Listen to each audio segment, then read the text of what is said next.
जय श्री राम, जय हनुमान, जय माता दी। श्रीमद् देवी भागवत पुराण की जय। लक्ष्मी पुत्र एक वीर का चरित्र। जन्मेजय ने कहा, मुनिवर व्यास जी, इस विषय में मुझे महान आश्चर्य है कि भगवान के द्वारा जन्मते ही बालक त्याग दिया गया। निर्जन वन में इस असहाय पुत्र को किसने संभाला? उस छोटे से बालक को बाघ, सिंह आदि हिंसक पशु क्यों नहीं उठा ले गए? कृपया बतलाइए। व्यास जी कहते हैं, राजन, ज्यों ही भगवान लक्ष्मी नारायण उस स्थान से ओझल हुए कि चंपक नामक एक विद्याधर वहां आ पहुंचा, उसके साथ मद नालसा नाम की उसकी सुंदरी पत्नी भी थी। घूमते फिरते हुए ही उत्तम रथ पर बैठे हुए वह आ गए थे।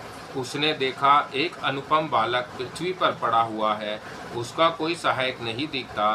देव कुमार के समान उसकी कांति है, वह बड़े आनंद से खेल रहा है। तब चंपक ने रथ से उतरकर तुरंत उस बालक को उठा लिया। उस समय उसे इतना हर्ष हुआ मानो कोई निर्धन व्यक्ति धन की निधि पाकर प्रसन्न हो गया हो। कामदेव की तुलना करने वाला वह बालक उत्पत्ति के समय ही अत्यंत मनोहर जान पड़ता था। चंपक ने उसे उठाकर अपनी पत्नी मद नालसा को सौंप दिया। मद नालसा ने जब उस बालक को लिया तब प्रेम से उसका शरीर पुलकित हो गया। उसके आनंद की सीमा ना रही। उसने मुंह चूमकर उस बालक को हृदय से चिपका लिया। भारत प्रसन्नतापूर्वक हृदय से चिपकाने और चूमने के पश्चात मद नालसा ने उसे अपना पुत्र मानकर गोद में ले लिया। तदंतर वह दोनों स्त्री पुरुष रथ पर जा बैठे। बालक मद नालसा की गोद में था। तब उस सुंदरी भार्या ने हंसकर अपने पतिदेव चंपक से पूछा, कांत, यह बालक किसका है? इसे किसने वन में छोड़ दिया है? हो ना हो भगवान शंकर ने ही मुझे यह पुत्र प्रदान किया है। चंपक ने कहा, प्रिय इंद्र सर्वज्ञ पुरुष है, मैं अभी जाकर उनसे पूछता हूँ कि यह बालक देवता है, दानव है अथवा गंधर्व। उनसे आज्ञा पाकर ही वन में मिले हुए उस बालक को मैं अपना पुत्र बनाऊंगा।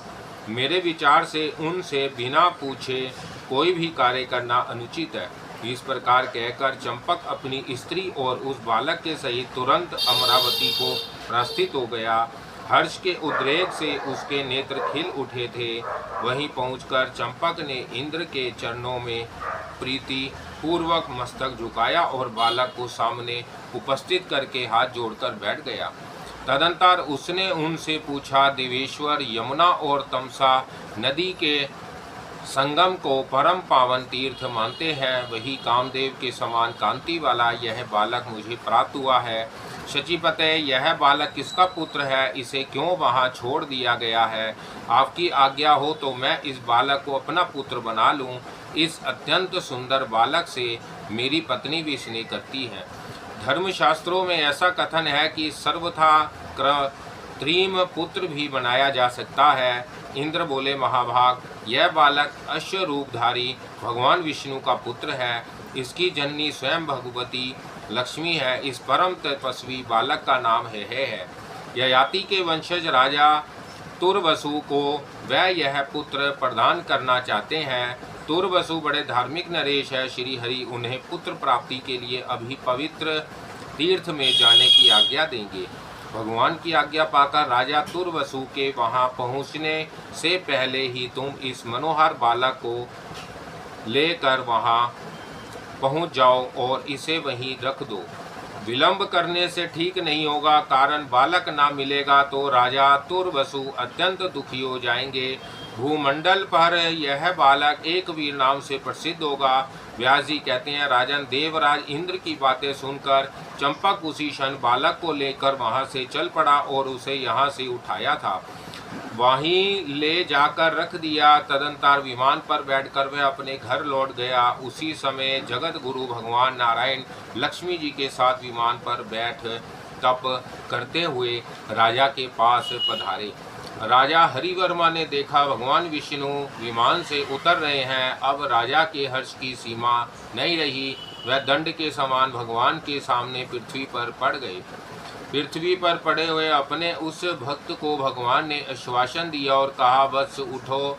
तब राजा हरि वर्मा ने भी भक्ति पूर्वक स्पष्ट शब्दों में श्री हरि की इस प्रकार स्तुति की, देवेश्वर अखिल लोक प्रभु कृपा निधे जगत गुरु रामेश, मुझ अज्ञानी जन के लिए आपका दर्शन अवश्य ही अत्यंत दुर्लभ था, क्योंकि योगी लोग भी इसे पाने में असफल रहते हैं। जिनकी स्पृहा शांत हो चुकी है तथा जो विषयों से सर्वथा विरक्त है, उन्हीं को आपका दर्शन मिलना संभव है। भगवान अनंत देव मैं केवल आशा लगाए बैठा था, वस्तुतः मैं आपके दर्शन पाने का अधिकारी नहीं था। इस प्रकार राजा हरि वर्मा के स्तुति करने पर भगवान विष्णु ने अमृतमय वाणी में उनसे कहा, राजन, मैं तुम्हारी तपस्या से परम संतुष्ट हूँ, तुम्हें अभिलाषित वर दे रहा हूँ, इसे स्वीकार करो।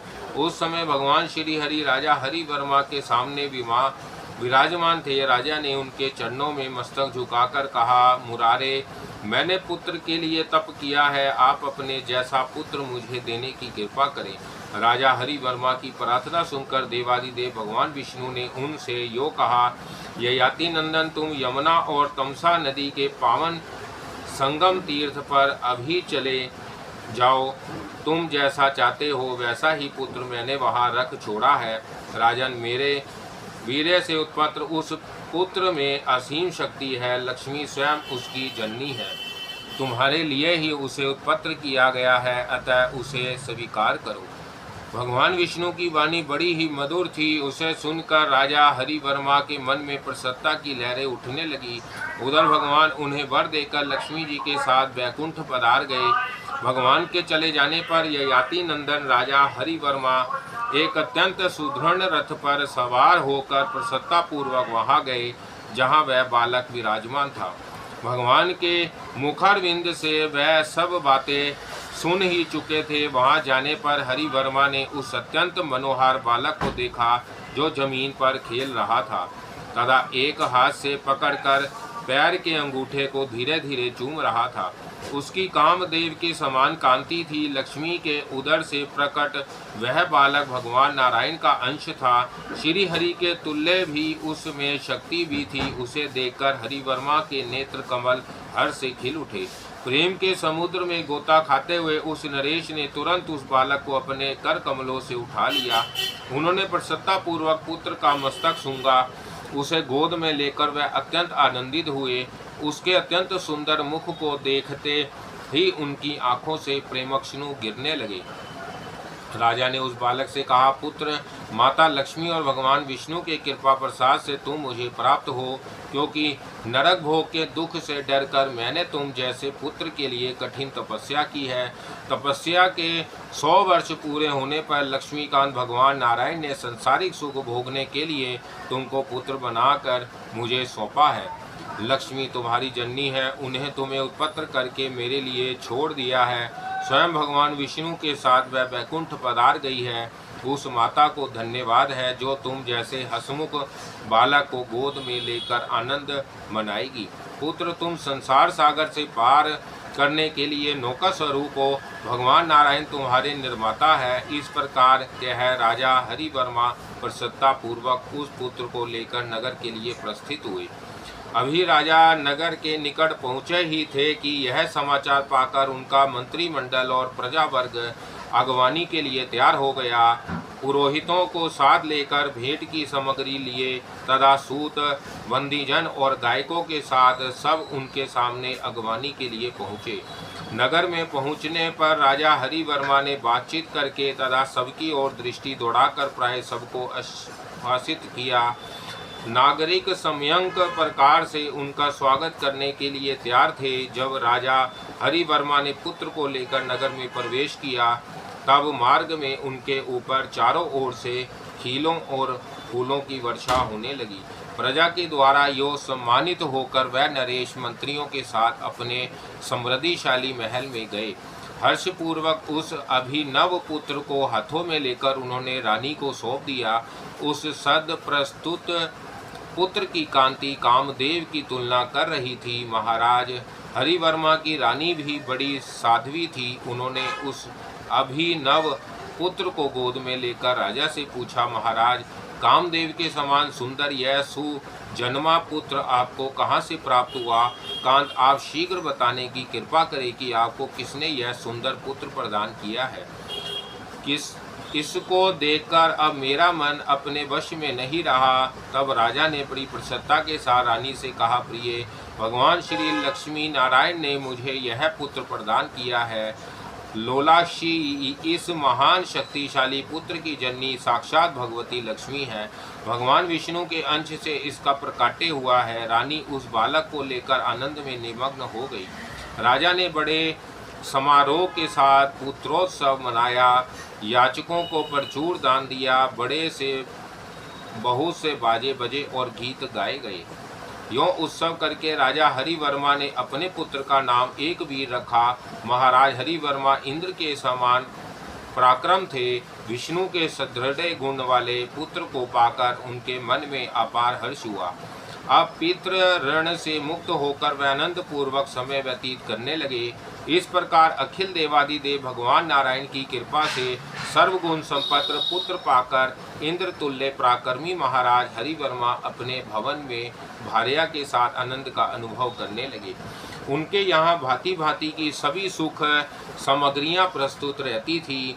व्यास जी कहते हैं, राजन, फिर महाराज हरिवर्मा ने बालक के जात कर्म आदि सभी संस्कार संपन्न किए। उसके लालन पालन की पूर्ण व्यवस्था की। यों वह बालक बड़ी शीघ्रता से प्रतिदिन बढ़ने लगा। इस प्रकार पुत्र जनित संसारिक सुख पाकर उन महात्मा नरेश ने अपने मन में यह अनुभव किया कि अब मेरे तीनों ऋण चूक गए। छठे महीने में बालक का विधि पूर्वक अत्र प्राशन किया। तीसरे वर्ष में मुंडन संस्कार हुआ। प्रत्येक संस्कार में ब्राह्मणों की सम्यक प्रकार से पूजा की गई। उन्हें तरह तरह के धन दिए गए, गौएं दी गई। विविध दानों से अन्य याचकों को भी संतुष्ट किया गया। 11वें वर्ष में राजा ने यज्ञोपवीत संस्कार कराकर उसको धनुर्वेद पढ़ाने की व्यवस्था की। जब राजा हरिवर्मा ने देखा राजकुमार ने धनुर्विद्या सीख ली और राजधर्म के सभी प्रकार से भली भांति अवगत हो गए, तब उनके मन में आया कि अब इसका राज्याभिषेक कर देना चाहिए। फिर तो पुष्यार्क योग में बड़े आदर के साथ अभिषेक में आने वाली सभी सामग्रियां एकत्र की गई। संपूर्ण शास्त्र के पारगामी वेदज्ञ ब्राह्मण बुलाए गए। यों उन नरेश ने राजकुमार का विधिवत अभिषेक संपन्न किया। उस शुभ अवसर पर स्वयं राजा ने तीर्थों और समुद्र के जल से राजकुमार का अभिषेक किया। ब्राह्मणों को धन देने के पश्चात राजा ने कुमार को राजगद्दी पर बैठने की व्यवस्था की। यूं एक वीर को राजा बनाकर और सुयोग्य मंत्रियों को नियुक्त करके महाराज हरिवर्मा रानी सहित वन में चले गए। उन्होंने इंद्रियों पर पूर्ण अधिकार प्राप्त कर लिया था। मेनाक पर्वत की शिखर पर उनका तृतीय वानप्रस्थ आश्रम व्यतीत होने लगा। वह जंगली पत्ते और फल खाकर निरंतर भगवान शंकर की आराधना में जुटे रहे। इस प्रकार रानी सहित राजा की दिनचर्या चलने लगी।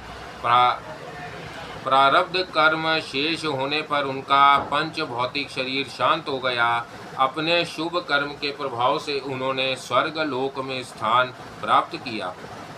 पिताजी का स्वर्गवास हो गया। यह सुनकर है ने वैदिक विधि के अनुसार उनका अधोरवेदी देहिक संस्कार किया। पिता की सभी क्रियाएं संपन्न हो जाने पर वह मेधावी राजकुमार उनसे मिले हुए राज्य प्रशासन करने लगे।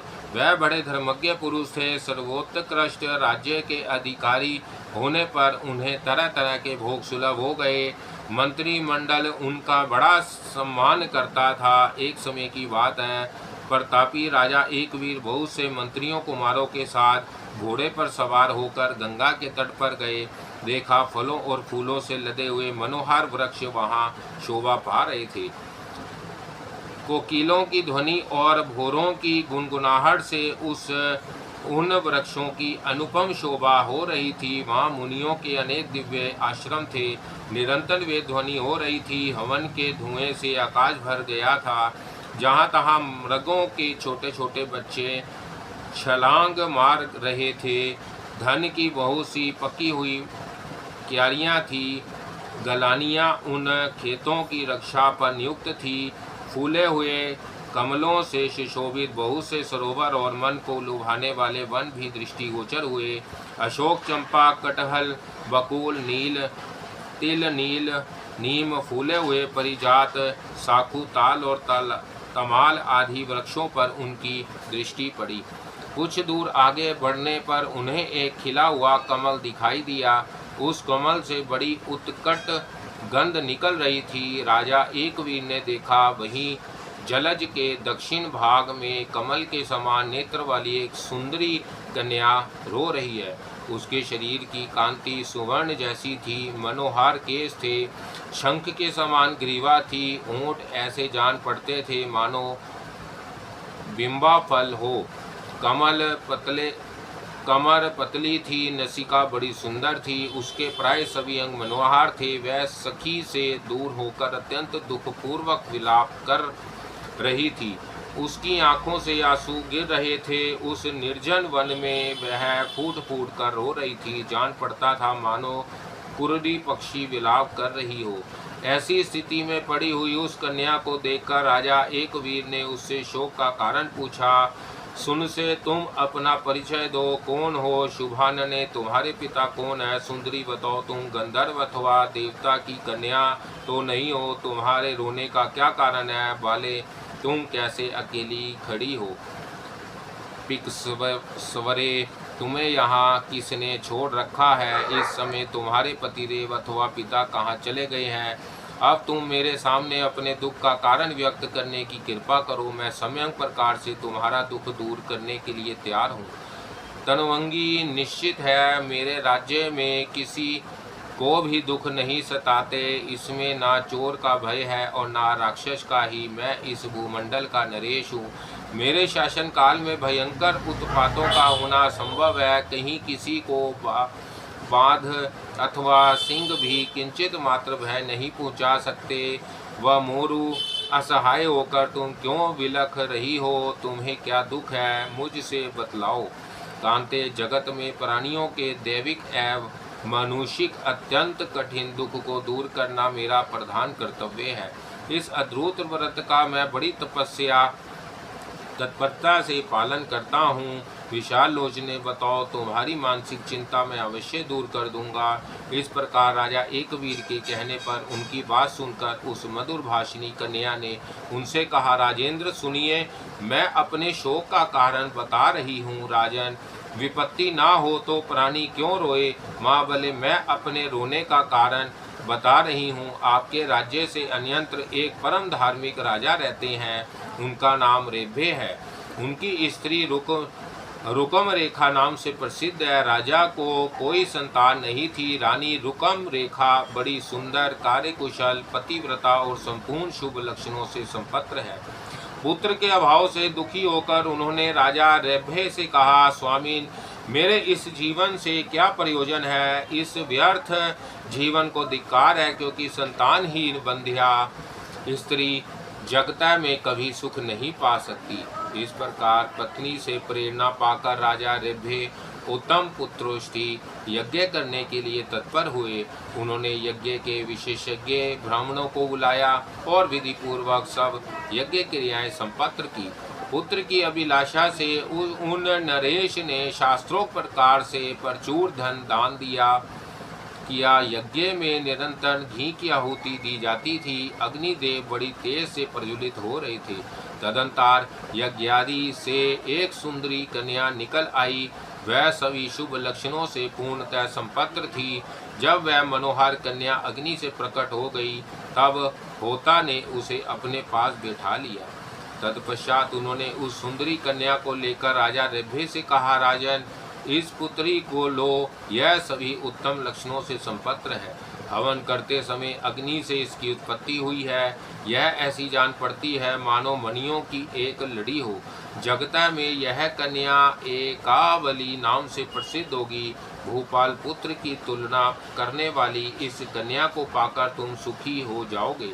राजेंद्र, भगवान विष्णु ने तुम्हें यह कन्या प्रदान की है, इसे पाकर संतुष्ट होना तुम्हारे लिए श्रेयस्कर होगा।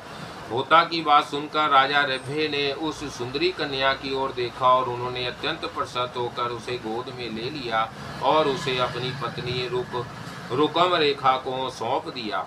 देते समय उन्होंने कहा, सुभागे, तुम इस कन्या को पुत्री रूप से स्वीकार करो। मन को मुग्ध कर देने वाली उस कन्या की आंखें कमल के समान सुंदर थी। उसे पाकर रानी रुकम रेखा के मन में बड़ा आनंद हुआ। वह ऐसी सुखी हुई मानो पुत्र ही उत्पन्न हो गया हो। जात कर्म आदि सभी शुभ एवं मांगलिक संस्कार विधि पूर्वक कराए गए। यज्ञांत में राजा ने ब्राह्मणों को अच्छी अच्छी वस्तुएं दक्षिणा में प्रदान की। तदंतर ब्राह्मण वहां से विदा हो गए।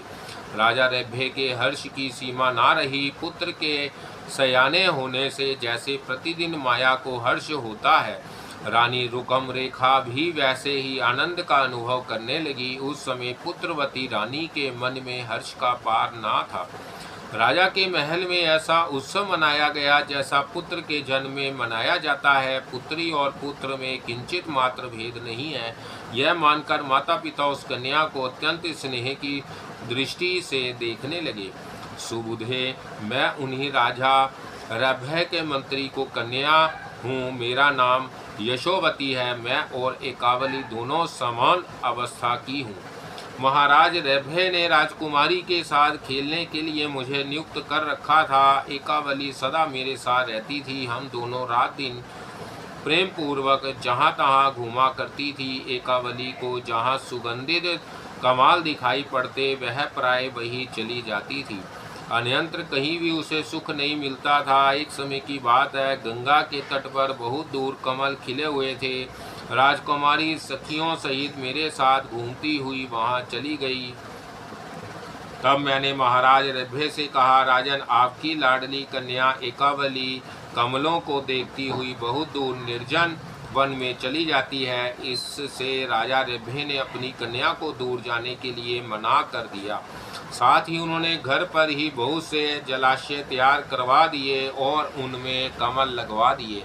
कमल खिल गए, उन पर चारों ओर भौरे गूंजने लगे। इतने पर भी कमलों में आसक्ति होने के कारण राजकुमारी बाहर चली जाती थी। उस समय राजा रभ्य की आज्ञा से बहुत से रक्षक हाथों में शस्त्र लेकर उसके साथ जाया करते थे। मैं तथा दूसरी सखियां भी साथ रहती थी। इस प्रकार वह सुंदरी राजकन्या मनोरंजन के लिए गंगा के तट पर निरंतर आती जाती रहती थी। जय श्री राम, जय हनुमान, जय माता दी। श्रीमद् देवी भागवत पुराण की जय। भगवान शंकर द्वारा लक्ष्मी को वरदान। अश्व रूप बने हुए भगवान विष्णु के द्वारा अश्री रूपा लक्ष्मी को पुत्र की प्राप्ति। लक्ष्मी का पुनः अपने स्वरूप को प्राप्त होना। व्यास जी बोले, राजन, हेहयों की उत्पत्ति का इतिहास बताता हूँ, सुनो। एक बार लीलामय भगवान विष्णु ने लक्ष्मी जी को घोड़ी बनने का शाप दे दिया था। उनकी प्रत्येक लीला में रहस्य होता है, उसको वह ही जानते हैं। श्री लक्ष्मी जी को इससे कलेश तो बहुत ही हुआ, परंतु वह भगवान को प्रणाम करके तथा उनकी आज्ञा लेकर मृत्यु लोक में चली गई और जहाँ सूर्य की पत्नी ने पूर्व समय में अत्यंत कठिन तप किया था, वही भगवती लक्ष्मी घोड़ी का रूप धारण करके रहने लगी। वही सुपार्णाक्ष नामक स्थान के उत्तर तट पर यमुना और तमसा नदी का संगम था। संपूर्ण मनोरथ पूर्ण करने वाले उस स्थान को सुंदर वन सुशोभित कर रहे थे। वही रहकर भगवती लक्ष्मी जो सबकी कामनाएं पूर्ण करते हैं तथा जिनका मस्तक चंद्रमा से अलंकृत रहता है, उन त्रिशूलधारी भगवान शंकर का एकाग्रचित से ध्यान करने लगी।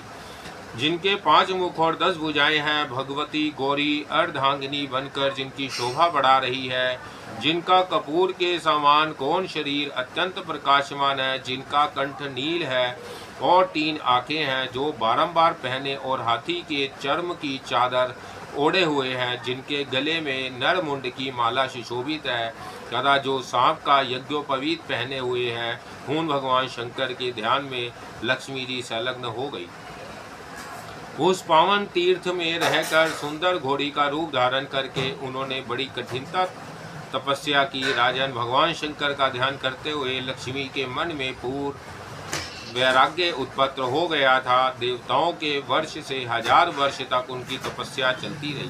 तदंतर 3 नेत्र वाले भगवान शंकर प्रसन्न होकर बैल पर चढ़े हुए पधारे और उन्हें साक्षात दर्शन दिया। साथ पार्वती जी भी विराजमान थी। उस समय विष्णु प्रिया महामाया लक्ष्मी जी घोड़ी के रूप में विराजमान होकर तप कर रही थी। भगवान शंकर ने अपने गुणों सहित वहां पहुंचकर उनसे कहा, कल्याणी जगदम्बे, तुम क्यों तपस्या कर रही हो? मुझे इसका कारण बतलाओ, क्योंकि तुम्हारे पतिदेव संपूर्ण मनोरथ पूर्ण करने में समर्थ है, अखिल लोक के अध्यक्ष है। देवी श्री हरि को जगत का स्वामी माना जाता है। ऐसे मुक्ति प्रदान करने वाले जगत प्रभु भगवान वासुदेव को छोड़कर तुम मेरी आराधना क्यों कर रही हो? पति की सेवा करना स्त्रियों के लिए सनातन धर्म माना गया है। पति चाहे कैसा भी हो, कल्याण की अभिलाषा रखने वाली स्त्री उसकी सेवा में सदा तत्पर रहे। फिर नारायण तो सबके लिए निरंतर परम पूज्य है। सन धुजे ऐसे देवेश्वर श्री हरि को छोड़कर तुम क्यों मेरी उपासना कर रही हो? लक्ष्मी जी ने कहा, आशुतोष, महेशानन, शिव और देवेश कहलाने वाले दया सिंधु, मेरे पति देव ने मुझे शाप दे दिया है। आप उस शाप से मेरा उद्धार करने की कृपा कीजिए। शंभु, उन्होंने शाप से छुटकारा पाने का उपाय भी बतला दिया है। उन्होंने कहा है, कमल लय, जब तुमसे पुत्र उत्पन्न हो जाएगा तब शाप से मुक्त होकर वैकुंठ में स्थान पा जाओगी। भगवान पतिदेव के यों कहने पर मैं तपस्या करने के विचार से इस तपोवन में आ गई। संपूर्ण मनोरथ पूर्ण करने वाले आप परम प्रभु को मैंने अपना आराध्य बना लिया। देवदेव, इस समय मैं पतिदेव के सानिध्य से वंचित हूँ। मुझे धर्म पत्नी को छोड़कर वह वैकुंठ में विराज रहे हैं। फिर उनके अभाव में मैं पुत्रवती कैसे हो सकती हूँ? देवेश शंकर, यदि आप प्रसन्न हो तो वर देने की कृपा करें। आप में और श्री हरि में कभी किंचित मात्र भी भेदभाव नहीं है। गिरिजा को प्रेम प्रदान करने वाले प्रभु, मैं पतिदेव के पास थी, तभी से मुझे यह रहस्य ज्ञात है। जो आप है वही वह है और जो वह है वही आप है, इसमें किंचित मात्र संदेह नहीं है। महादेव, आप दोनों महानुभाव एक ही हैं, यह समझकर मैंने आपका चिंतन किया है। अन्यथा आपकी सेवा करने से मैं दोष की भागिनी बन जाती। भगवान शिव बोले, देवी, मैं और श्री हरि बिल्कुल एक हैं। तुमको इस रहस्य का कैसे पता लगा?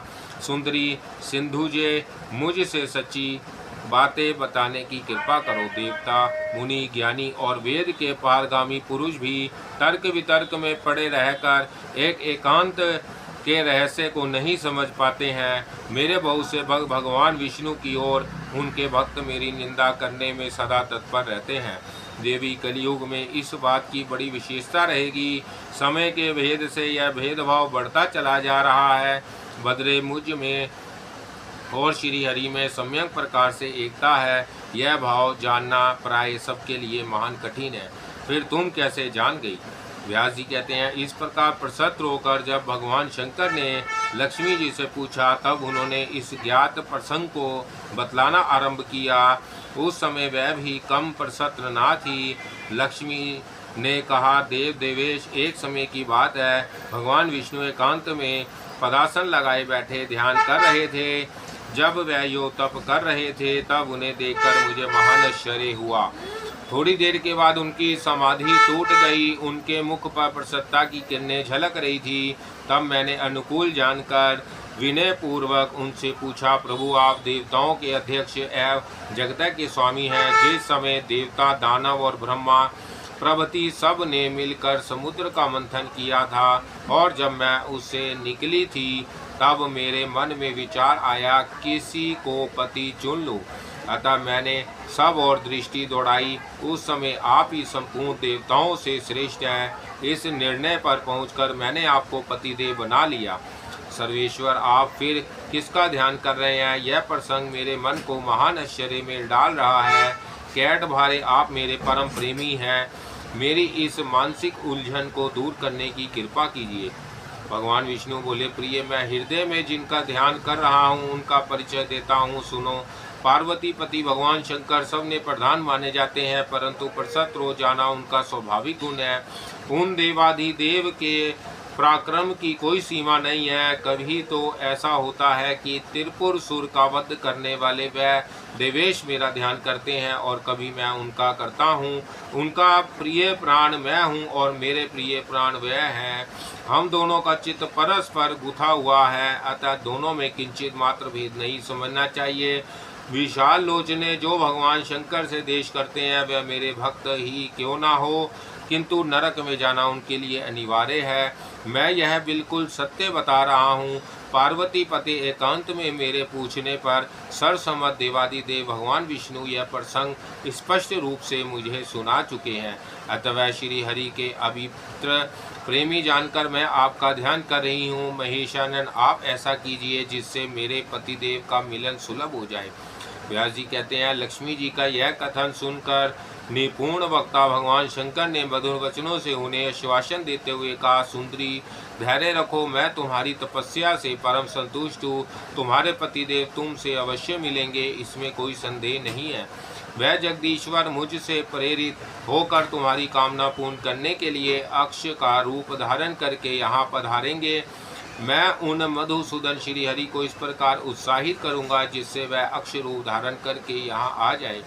सुभ्रू, तुम उनके जैसे पुत्र की जननी अवश्य होगी। तुम्हारे पुत्र के सामने सभी लोग मस्तक झुकाएंगे और वह भूमंडल का राजा होकर रहेगा। महाभाग, पुत्र प्रसव करने के पश्चात तुम तुरंत अपने पतिदेव के साथ वैकुंठ चली जाओगी और पुनः उन्हें उनकी प्राण प्रिय रूप में रहने का सौभाग्य सुलभ हो जाएगा।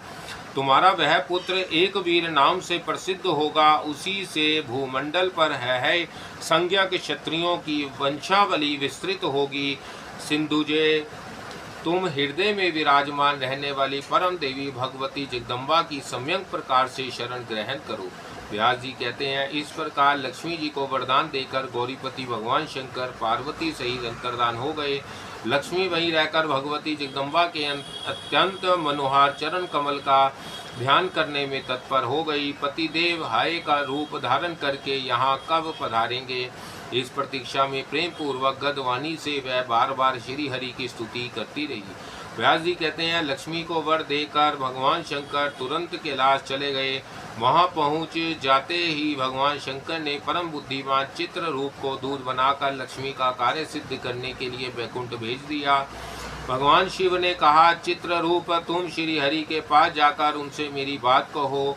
तुम्हें ऐसा यत्न करना चाहिए जिससे वह अपनी पत्नी श्री लक्ष्मी देवी का शोक दूर करने में संलग्न हो जाए। भगवान शंकर के कहने पर चित्र रूप तुरंत वहां से वैकुंठ के लिए चल दिया। वैकुंठ बड़ा ही उत्तम धाम है। वहाँ बहुत से वैष्णव पुरुष निवास करते हैं। भांति भांति के दिव्य वृक्षों और सैकड़ों बावलियों से उसकी अनुपम शोभा हो रही है। वहाँ सर्वत्र दिव्य हंस, सारस, मोर, सुग्गे और कोयल दृष्टिगोचर हो रहे हैं। पताकाओं से सुशोभित ऊंचे ऊंचे भवन उसकी शोभा बढ़ा रहे हैं। नाचने और गाने वाले दिव्य कलाकारों से वह स्थान परिपूर्ण है। परिजात उसे सुशोभित किए हुए हैं। बकुल, अशोक, तिल और चंपा की पंक्तियां उन्हें मनोहर बनाए हुए हैं। पक्षीगण कानों को सुख देने वाली मीठी बोली बोल रहे हैं। यहाँ जाने पर चित्र रूप को भगवान विष्णु का भवन दिखाई पड़ा। वहाँ जय और विजय नामक दो द्वारपाल हाथों में छड़ी लेकर विराजमान थे। चित्र रूप उन्हें प्रणाम करके कहने लगा। चित्र रूप ने कहा, द्वारपालों, तुम लोग शीघ्र परम प्रभु श्री हरि को समाचार दो कि शंकर का भेजा हुआ दूत द्वार पर आया खड़ा है। चित्र रूप की बात सुनकर परम बुद्धिमान द्वारपाल जय आनंद अंदर गया। श्री हरि को प्रणाम करके सामने खड़ा हो गया और हाथ जोड़कर कहने लगा, देव देव, रमाकांत, करुणाकर के केशव, इस समय भगवान शंकर का दूत द्वार पर आकर ठहरा है। गरुड़ ध्वज, आप आज्ञा दीजिए, उसे यहाँ आने दिया जाए या नहीं। किस काम से आया है मैं नहीं जानता। उसका नाम चित्र रूप है। भगवान विष्णु अंतर्धान है। अंतर्यामी है। दूत के आने का कारण उनसे छिपा नहीं रहा। जय की बात सुनकर उन्होंने कहा, ठीक है, उसे यहाँ ले आओ। भगवान शंकर के सेवक चित्ररूप बड़े ही विलक्षण पुरुष थे। श्री हरि की आज्ञा पाकर जय तुरंत बाहर गए और चित्ररूप से बोले, आइए अंदर पधारिए। चित्ररूप का जैसा नाम था वैसी ही आकृति थी। जय के साथ भीतर जाने पर उन्होंने भगवान विष्णु को साष्टांग प्रणाम किया और हाथ जोड़कर खड़े हो गए। उन्होंने अत्यंत अद्भुत रूप बना लिया था। उनके प्रत्येक अंग से नर्मता टपक रही थी। भगवान विष्णु ने हंसकर चित्र रूप से पूछा, अनंत देवादिदेव भगवान शंकर सपरिवार कुशल से है ना? उन्होंने तुम्हें यहाँ कैसे भेजा है? स्वयं उनका कोई कार्य है अथवा देवताओं का कोई कार्य सामने उपस्थित हो गया है? दूत ने कहा, गरुड़ ध्वज, इस जगत की कौन सी बात आपसे छिपी है? आप तीनों कालों की बातें जानते हैं, फिर भी इस समय जो समस्या उपस्थित है वह आपसे कहता हूँ। विभो, भगवान शंकर ने आपको उसे जानने के लिए मुझे यहाँ भेजा है। प्रभु, मैं उन्हीं के कथानुसार आपसे कह रहा हूँ। देवेश, उन्होंने यह कहा है कि विभो, आपकी भार्या लक्ष्मी देवी यमुना और तमसा नदी के संगम पर तपस्या कर रही हैं। संपूर्ण कामनाएं सिद्ध करने वाली वह देवी घोड़ी का रूप धारण करके इस समय वहां पधारी हैं। देवता, मानव, यक्ष और किन्नर प्राय सभी उनका ध्यान करते हैं। जगत में कोई भी मनुष्य उनकी कृपा के बिना सुखी नहीं रह सकता।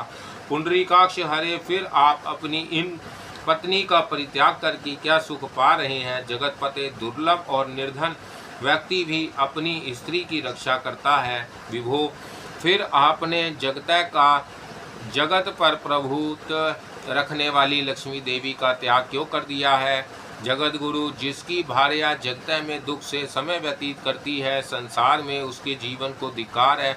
शत्रु भी ऐसे व्यक्ति की निंदा करते हैं। आप अपनी पत्नी से दूर हैं। ऐसी स्थिति में अत्यंत खेत्र उन देवी को तरह आपको देखकर स्वार्थी शत्रु रात दिन हंसेंगे। देवेश, लक्ष्मी में सभी शुभ लक्षण विद्यमान है। वह बड़ी सुंदरी और सुशील है। उचित तो यही है कि वह आपके पास रहे और उनके साथ आपका आनंद पूर्वक समय व्यतीत हो। सुंदर मुस्कान वाली उन प्रिय पत्नी को पाकर आप सुख से रहें। आप महाभाग लक्ष्मी के पास जाएं और उन्हें श्वासन देकर अपने स्थान पर ले आवे। जगत में किसी भी सत्ता लक्ष्मी के बिना स्थिर नहीं रह सकती। आप कृपया अभी अश्व रूप धारण करके रमा देवी के पास पधारे। पुत्र पत्र हो जाने के पश्चात उन देवी को लेकर वैकुंठ में आ जाएं। व्यास जी कहते हैं, जन्मेजय, चित्र रूप की बात सुनकर भगवान विष्णु ने कहा, बहुत ठीक है, ऐसा ही होगा। फिर उन्होंने चित्र रूप को शंकर के पास जाने की आज्ञा दे दी। दूत के चले जाने पर भगवान विष्णु सुंदर अक्ष का रूप धारण करके वैकुंठ में चल पड़े। लक्ष्मी जी अक्षी का रूप बनाकर जहाँ तपस्या कर रही थी वह वहाँ पहुँच गए। जाकर देखा लक्ष्मी देवी वहाँ अक्षी रूप में विराजमान थी। लक्ष्मी की दृष्टि भी भगवान विष्णु पर पड़ी। वह तुरंत पहचान गई कि यह मेरे पतिदेव साक्षात विष्णु ही मुझ पर कृपा करके अक्ष का रूप धारण करके पधारे हैं। उनकी आंखों में आंसू छलक आए। यमुना और तमसा के संगम को सब लोग पवित्र मानते हैं। उसी स्थान पर भगवान विष्णु और लक्ष्मी का परस्पर मिलन हुआ। अतः अश्वनी रूप धारणी लक्ष्मी जी अंत सत्वा हो गई। वहीं उन्होंने एक अनुपम गुण संपत्र सुंदर पुत्र उत्पत्र किया। तदनंतर भगवान विष्णु ने हंसकर लक्ष्मी जी से कहा, अब तुम अक्षी का शरीर त्याग कर पूर्वत दिव्य देह धारण कर लो। हम दोनों अपने वास्तविक दिव्य रूप शरीर धारण करके वैकुंठ चलेंगे। सुलोचने, तुमसे उत्पन्न हुआ यह कुमार यही रहे। तदनंतर भगवती लक्ष्मी और भगवान नारायण दोनों दिव्य शरीर धारण करके एक उत्तम विमान पर विराजमान हुए। देवताओं ने यशोगान आरंभ किया। भगवान अपने परम धाम में पधारना ही चाहते थे कि भगवती लक्ष्मी ने उन प्राणपति श्री हरि से कहा, नाथ, इस बालक को भी साथ ले लीजिए, मैं इसका त्याग नहीं करना चाहती। प्रभु, आपके समान प्रतिभावायुक्त यह मेरा पुत्र प्राणों से भी बढ़कर प्रिय है। मधुसूदन, इसे लेकर ही हम लोग वैकुंठ चले। श्री हरि बोले, प्रिय वारानन ने इस अवसर पर खेद प्रकट करना तुम्हारे लिए अवांछनीय है। यह बालक आनंद पूर्वक यहाँ रह सकता है, क्योंकि इसके भरण पोषण की व्यवस्था पहले से ही मैं कर चुका हूँ। वाह मोरू, इस पुत्र त्याग में जो एक प्रधान कारण है उसे अब मैं बताता हूँ, सुनो। भूमंडल पर ययाति के वंश में तुर्वसु नाम के एक राजा है। उनके पिता ने उनका लोक प्रसिद्ध नाम हरिवर्मा रखा था। इस समय वह नरेश पुत्र की इच्छा से पवित्र तीर्थ में तपस्या कर रहे हैं। उन्हें तप करते पूरे 100 वर्ष व्यतीत हो चुके हैं। कमलालय उन्हीं राजा हरिवर्मा के लिए मैंने यह पुत्र उत्पन्न किया है। शुभ्रू, राजा के पास जाकर हम लोग उन्हें यहाँ भेज देंगे। प्रिय पुत्र की अभिलाषा रखने वाले उन्हीं नरेश को यह बालक सौंप देना है। वह स्नेहपूर्वक इसे अपने घर ले जाएंगे। व्यास जी कहते हैं, इस प्रकार प्रेयसी भार्या लक्ष्मी जी को आश्वासन देकर तथा बालक की रक्षा का समुचित प्रबंध करके भगवान विष्णु उत्तम विमान पर बैठे हुए बैकुंठ पधारे। श्री लक्ष्मी जी भी साथ विराजमान थी।